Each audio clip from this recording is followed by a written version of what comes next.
Hello दोस्तों, आप सभी का एक बार फिर से स्वागत है एक और नई कक्षा में। तो आज हम कुछ अति महत्वपूर्ण प्रश्नों को हल करेंगे जो कि आपको परीक्षा में देखने को अवश्य मिलेंगे। तो आइए चलते हैं अपने पहले प्रश्न की ओर। पियाजे के अनुसार यदि बच्चा किसी नई परिस्थिति को पुराने मानसिक ढांचे में शामिल करता है तो इसे क्या कहते हैं? पहला है समायोजन, दूसरा आत्मसातीकरण, संतुलन या परिपक्वता। तो इस प्रश्न का उत्तर होगा आत्मसातीकरण। चूँकि आत्मसातीकरण में बच्चा पुरानी जानकारी को नए जानकारी के हिसाब से ज्यों का त्यों रख लेता है, जबकि समायोजन में कुछ परिवर्तन करके शामिल करता है और अनुकूलन इसमें पूर्व ज्ञान को नए ज्ञान के बीच संतुलन स्थापित करना अनुकूलन है। तो आप इन तीनों टर्म्स को ध्यान रखेंगे जो कि पियाजे के लिए बहुत ही इम्पोर्टेंट है। दूसरा है वाइगोत्स्की के अनुसार जेडपीडी में शिक्षक की भूमिका क्या है? जेडपीडी यानी जोन ऑफ प्रॉक्सिमल डेवलपमेंट। शिक्षक की भूमिका क्या है? ज्ञान थोपना, केवल मूल्यांकन करना, सहारा देकर सीखने में सहायता करना, अनुशासन बनाए रखना। तो इस प्रश्न का उत्तर क्या होगा? सी, सहारा देकर सीखने में सहायता प्रदान करना। तो जेडपीडी के द्वारा दी गई सहायता कैसी सहायता होती है? स्थायी सहायता, जबकि इसके फोल्डिंग ये जिसे पाड़ या ढांचा निर्माण करते हैं, इसमें जो सहायता दी जाती है वह अस्थायी सहायता होती है। ध्यान रखिएगा। एक बच्चा बार बार असफल होने के बाद प्रयास करना छोड़ देता है, यह किसका उदाहरण है? अंतर्दृष्टि अधिगम, सीखी हुई असहायता, अनुकरण, पुनर्बलन। तो इस प्रश्न का उत्तर होगा सीखी हुई असहायता। यानी व्यक्ति यह मान लेता है कि स्थिति उसके नियंत्रण से बाहर है, अतः यह प्रश्न का उत्तर सीखी हुई असहायता। कोलबर्ग के नैतिक विकास सिद्धांत में अच्छा बच्चा अभिविन्यास किस स्तर पर आता है? पूर्व परंपरागत स्तर, परंपरागत स्तर, उत्तर परंपरागत स्तर। तो कोलबर्ग ने अपने नैतिक विकास के सिद्धांत में 3 चरण बताए हैं।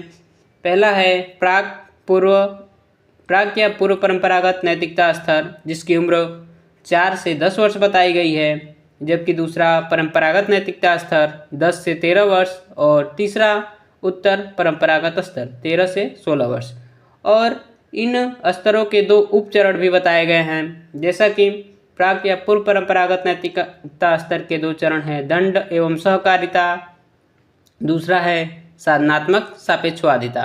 परंपरागत स्तर के भी 2 चरण हैं, अच्छा बालक अभिविन्यास या दूसरा है कानून एवं व्यवस्था। और तीसरे चरण के भी 2 उपचरण हैं, सामाजिक अनुबंधन तथा दूसरा सार्वभौमिक नैतिक सिद्धांत। तो इस प्रकार आप इस प्रश्न का उत्तर बता सकते हैं कि अच्छा बच्चा अभिविन्यास किस स्तर के अंतर्गत आता है? परंपरागत स्तर, जिसकी उम्र कितनी है? 10 से 13 वर्ष। यदि शिक्षक बच्चों को समस्या समाधान के लिए अलग अलग तरीके खोजने देता है तो यह किस दृष्टिकोण को दर्शाता है? व्यवहारवाद, रचनावाद, परिपक्वतावाद, अनुकरणवाद। तो इस प्रश्न का उत्तर होगा रचनावाद। रचनावाद यानी एक तरह से आप कह सकते हैं कि मौलिकता भी या सृजनशीलता भी है। तो गार्डनर के अनुसार किस व्यक्ति की भाषा सीखने की क्षमता किस बुद्धि से संबंधित है? भाषा सीखने की क्षमता है तो ध्यान रखिएगा, पहला है तार्किक बौद्धिक, भाषाई बुद्धि, स्थानिक बुद्धि या शारीरिक बुद्धि। तो भाषा सीखने की क्षमता किससे होगी? भाषाई बुद्धि। गार्डनर ने कौन सा सिद्धांत दिया है? बहुबुद्धि सिद्धांत। बच्चे गलतियों से सीखते हैं, यह विचार किससे संबंधित है? रचनावादी, दंड, अनुबंधन सिद्धांत, परिपक्वता सिद्धांत। तो बच्चों गलतियों से सीखते हैं, यानी जब वो गलती करेंगे तो सीखेंगे। तो यह कौन सा सिद्धांत है? रचनावादी दृष्टिकोण। थॉर्नडाइक का प्रभाव का नियम किससे संबंधित है?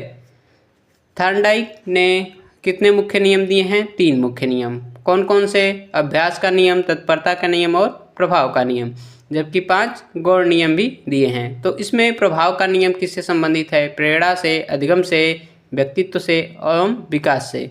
तो यह इस प्रश्न का उत्तर क्या होगा? अधिगम से। एरिक्सन के अनुसार प्राथमिक विद्यालय आयु में मुख्य संघर्ष है? प्राथमिक विद्यालय आयु से आप समझ सकते हैं कि बच्चे की उम्र 6 से 12 वर्ष। तो एरिक्सन ने 8 प्रकार के आयु वर्ग में बांटा है। तो इस प्रश्न का उत्तर क्या होगा? विश्वास बनाम अविश्वास, उद्योग बनाम हीनता, पहचान बनाम भ्रम, पहल बनाम अपराध। तो इस प्रश्न का उत्तर उद्योग बनाम हीनता, जबकि विश्वास बनाम अविश्वास शैशवावस्था की, पहचान बनाम भ्रम किशोरावस्था की अवस्था है। समावेशी कक्षा में शिक्षक को क्या करना चाहिए? सभी को एक ही तरीके से पढ़ाना, कमजोर बच्चों को अलग करना, शिक्षण में विविध रणनीतियाँ अपनाना, केवल तेज बच्चों पर ही ध्यान देना। तो समावेशी शिक्षा में विभिन्न प्रकार की रणनीतियाँ अपनाकर शिक्षण किया जा सकता है, अतः इस प्रश्न का उत्तर ऑप्शन नंबर सी। किसी बच्चे की कम उपलब्धि का कारण केवल बुद्धि मानना गलत है। क्यों? बुद्धि स्थिर नहीं होती, कई कारक उपलब्धि को प्रभावित करते हैं, बुद्धि का कोई महत्व नहीं, परीक्षा गलत होती है। तो इस प्रश्न का उत्तर बी, कई कारक उपलब्धि को प्रभावित करते हैं, केवल बुद्धि ही नहीं, कई कारक उपलब्धि को प्रभावित करते हैं। बंडूरा के सामाजिक अधिगम सिद्धांत में मुख्य तत्व हैं अनुकरण और अवलोकन, केवल पुरस्कार, केवल दंड, केवल अभ्यास। तो इस प्रकार केवल आप आंसर को देखेंगे नहीं तो बचा क्या? अनुकरण और अवलोकन। तो बंडूरा के सामाजिक अधिगम सिद्धांत में मुख्य तत्व अनुकरण और अवलोकन। मचान का अर्थ है, जैसा कि मैंने आपको अभी बताया, इसके फोल्डिंग क्या है, इसके फोल्डिंग के दौरान दी गई सहायता क्या है? तो इस प्रश्न का उत्तर देखते हैं। बच्चे को स्थायी सहायता देना, अस्थायी सहायता देकर स्वतंत्र बनाना, बच्चों को नियंत्रित करना, परीक्षा लेना। तो इस प्रश्न का उत्तर क्या है? अस्थायी सहायता देकर स्वतंत्र बनाना। स्थायी सहायता किस में दी जाती है? स्थायी सहायता जेडपीडी में दी जाती है, यानी कि जोन ऑफ प्रॉक्सिमल डेवलपमेंट, और इसके फोल्डिंग में अस्थायी सहायता, ध्यान रखिएगा। संज्ञानात्मक विकास में भाषा की भूमिका पर सबसे अधिक बल दिया जाता है। संज्ञानात्मक विकास में भाषा की भूमिका पर सबसे अधिक बल दिया, स्किनर, वाइगोत्स्की, पावलोव, फ्रायड। तो किसने अधिक बल दिया है? वाइगोत्स्की ने। तो वाइगोत्स्की ने भाषा को विचार से पहले रखा है, और इनकी एक बुक भी है, लैंग्वेज एंड थॉट।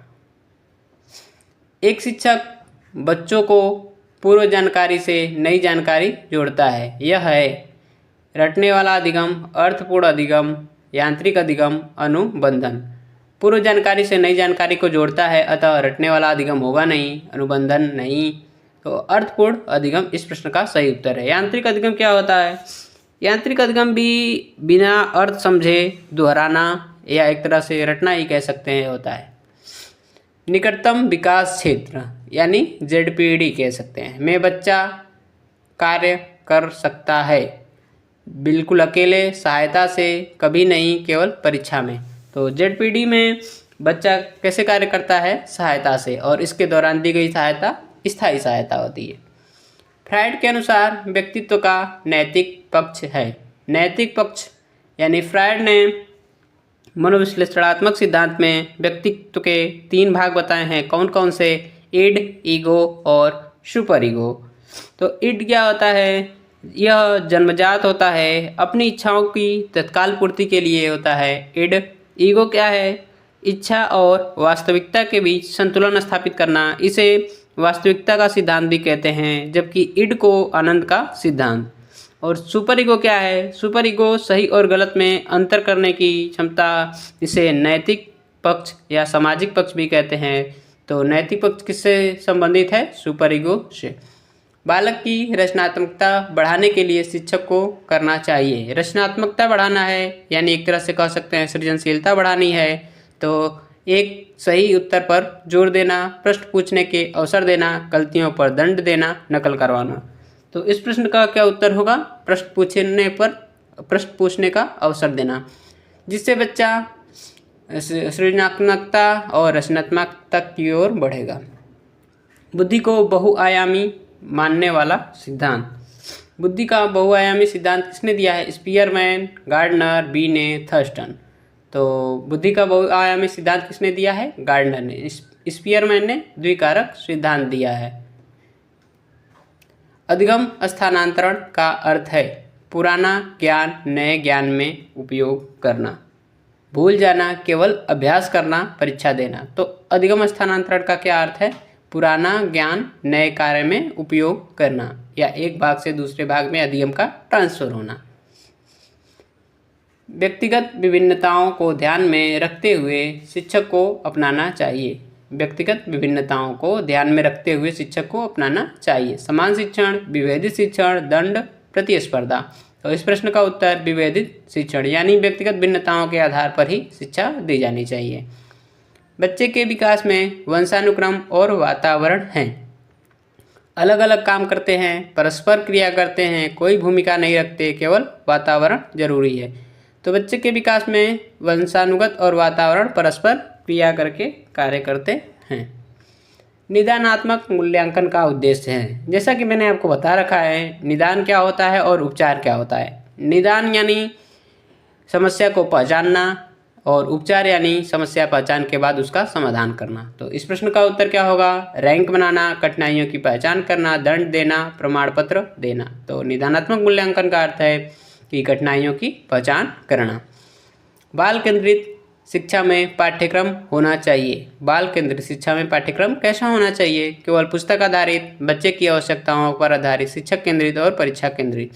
तो इस प्रश्न का उत्तर बच्चे की आवश्यकताओं पर आधारित। केवल पुस्तक पर आधारित नहीं हो सकता, शिक्षा केंद्रित भी नहीं हो सकता, क्योंकि शिक्षा नीति बाल केंद्रित है और परीक्षा केंद्रित तो बिल्कुल नहीं। संज्ञानात्मक संघर्ष किससे संबंधित है? संज्ञानात्मक संघर्ष किससे संबंधित है? पियाजे, स्किनर, बंडूरा, एरिक्सन। तो यह किससे संबंधित है? पियाजे से संबंधित है। पियाजे के अनुसार बच्चा ऐसी जानकारी का सामना करता है, यानी संज्ञानात्मक संघर्ष में बच्चा ऐसी जानकारी का सामना करता है जो स्कीमा में फिट नहीं बैठती। तो इस संघर्ष को सुलझाने के लिए आत्मसातीकरण और समायोजन की प्रक्रिया के माध्यम से संतुलन बनाने की कोशिश करता है। यदि बच्चा नियमों की परिस्थिति के अनुसार बदल सकता है तो यह दर्शाता है यदि बच्चा नियमों को परिस्थिति के अनुसार बदल सकता है तो यह क्या है? नैतिक परिपक्वता, अज्ञानता, अनुशासनहीनता, डर। यानी इस प्रश्न का उत्तर नैतिक परिपक्वता। जब बच्चा नैतिक परिपक्वता में आ जाता है तो वह नियमों को परिस्थिति के अनुसार बदल सकता है। अधिगम में प्रेरणा का सर्वोच्च स्रोत है। अधिगम में प्रेरणा, बाहरी डर, आंतरिक रुचि, दंड और दबाव। तो इस प्रश्न का उत्तर आंतरिक रुचि। रुचि जितनी ज़्यादा होगी और प्रेरणा उतनी ही सर्वोत्तम होगी, या कह सकते हैं कि प्रेरणा जितनी ज़्यादा होगी आंतरिक अभिरुचि भी उतनी ही सर्वोत्तम होगी। दोनों एक दूसरे पर निर्भर हैं। शिक्षक द्वारा क्यों और कैसे पूछना बढ़ाता है? आलोचनात्मक चिंतन, रटना, अनुकरण, निष्क्रियता। तो इस प्रश्न का उत्तर आलोचनात्मक चिंतन, यानी कि जब बच्चा क्यों कैसे पूछता है तो उसके अंदर आलोचनात्मक चिंतन होता है। विशेष आवश्यकता वाले बच्चों के लिए सबसे उपयुक्त है। विशेष आवश्यकता, अलगाव, समावेशन, उपेक्षा, कम अपेक्षा। तो इस प्रश्न का उत्तर समावेशन, जैसा कि समावेशी शिक्षा में कहा गया है कि सामान्य बालक और विशिष्ट बालक को एक साथ एक ही कक्षा में पढ़ाना है। सीडीपी में सबसे उपयुक्त शिक्षक वह है जो सभी बच्चों को समान मानता है, बच्चों की व्यक्तिगत ज़रूरतों को समझता है, केवल पाठ पूरा करता है, केवल परीक्षा पर ध्यान देता है। तो केवल वाले प्रश्नों को आपको सीधे निगलेक्ट करना है, ध्यान रखेंगे परीक्षा में। तो बचा दो ऑप्शन, बच्चों को समान मानता है और बच्चों की व्यक्तिगत ज़रूरतों के हिसाब से समझता है। तो इस प्रश्न का उत्तर बच्चों की व्यक्तिगत ज़रूरतों के हिसाब से समझता है। तो थैंक यू दोस्तों, वीडियो में लास्ट तक बने रहने के लिए। चैनल को लाइक, सब्सक्राइब और वीडियो को शेयर करें। मिलते हैं अगले वीडियो में। Thank you.